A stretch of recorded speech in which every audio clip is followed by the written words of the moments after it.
are with Woody today. You can see Boone has a straight arm. His hand is by his back pocket, so it's behind him just a little bit. You can see it's kind of just behind him. Boone, a little bit farther behind you. There you go. And it's at a nice loose leash. And he's got his hand straight down. We're wanting that nice loose leash with Woody. We have someone coming up here, so we're gonna have some excitement, which is perfect. You can see that anytime there's pressure created, Boone's giving us a little flick on the leash to help Woody to remember to pay attention to him and to walk beside him. As he tries to cross, Boone's gonna keep walking, and he's just gonna lift up his feet so that Woody doesn't wanna go behind him. And so right now what we're doing is we're just introducing Woody to the transitional leash, which he's done before, so this is gonna go really fast, and helping him with those 5 tools. There you go, he's gonna keep walking, making it uncomfortable behind him. That's perfect. Look how good this loose leash walk is going. So we're gonna work with those, once we get a little more familiar with just walking on the correct side and those flicks, we're gonna add in one more thing. We're gonna stop and we're gonna do the patient reset where you stop, you lift up the weight of an apple on that leash until Woody puts his bum down. These are the 2 tools we use the most, is the flick and the reset. This reset is super duper important. It's our cue to help Woody put his brain in a calm, cool, collected position.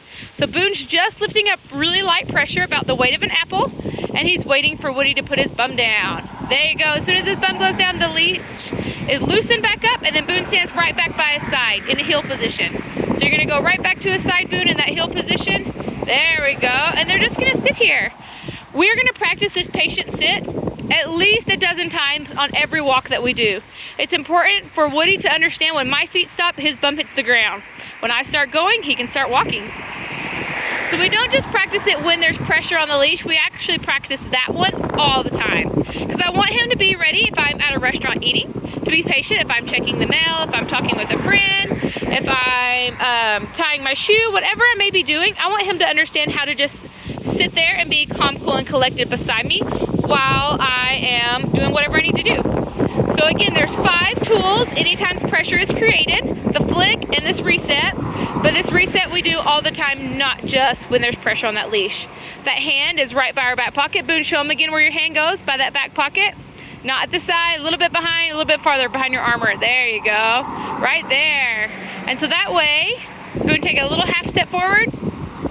There. That way Woody is right at the collar. Woody's collar is right at Boone's leg. And then they're able to walk at a nice loose leash right beside each other.